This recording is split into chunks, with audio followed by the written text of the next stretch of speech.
Michael Moore just broke the internet with megaviral response to Trump's caged kids atrocity. Iconic documentarian Michael Moore is upset as the rest of us about the separation and internment of innocent children after they are ripped from the arms of their asylum-seeking families. Don't tell him, however, that the abominable practice is un-American. Moore went on Facebook today with a post that explicates exactly how this loathsome episode currently taking place fits right into an arc of American history that most of us would rather ignore or forget. America.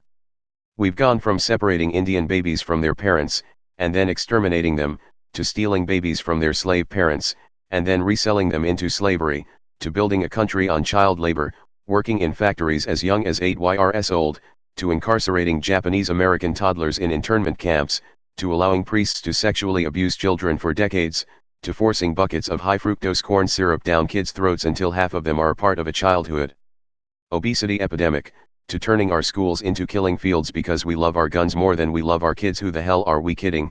Moore begins his post. While many may accuse Moore of ignoring all the positive progress that has been made in this country in favor of a litany of abuses that until the Trump era seem to be of the past, he rightly points out that our rose-colored self-image as a country is often in opposition with our actual history. Stop being shocked and surprised that Trump is kidnapping Hispanic children from their parents as if this isn't who we are.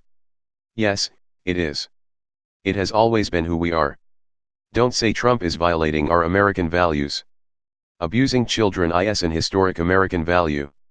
Be proud, America. Trump is us, the filmmaker continues. That nausea-inducing thought is certainly not true of all Americans, but Moore's point seems to be that, as a nation, we have tolerated behavior antithetical to our publicly stated values many times in the past and need to stop fooling ourselves into thinking that the behavior of the Trump administration is without precedent. Moore continues his provocative statement with an exhortation and a suggested plan of action to end the current cycle of atrocities.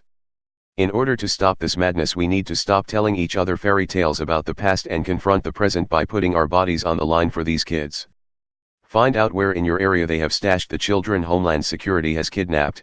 18 states have jails where they put these kids. In my area, it's a Betsy DeVos funded joint called Bethany Christian Services in Grand Rapids, MI. Go there, surround the building and refuse to leave until the children are reunited with their parents. If these were your kids, that's exactly what you would do. They are your kids. Direct action in the streets is also a long-standing American tradition. From the original Boston Tea Party, to the striking coal miners and steel workers who helped launch the union movement, to the marches for racial equality, to the anti-Vietnam War movement, to today's pink pussy-hat women's marchers and the teens of the March for Our Lives, this is the American legacy that we want to be remembered for, not the shameful atrocities of our past that we can't allow to be repeated in the present. Thank you, Michael Moore, for the reminder of our less than admirable past and for the kick in the pants to demand that better future now.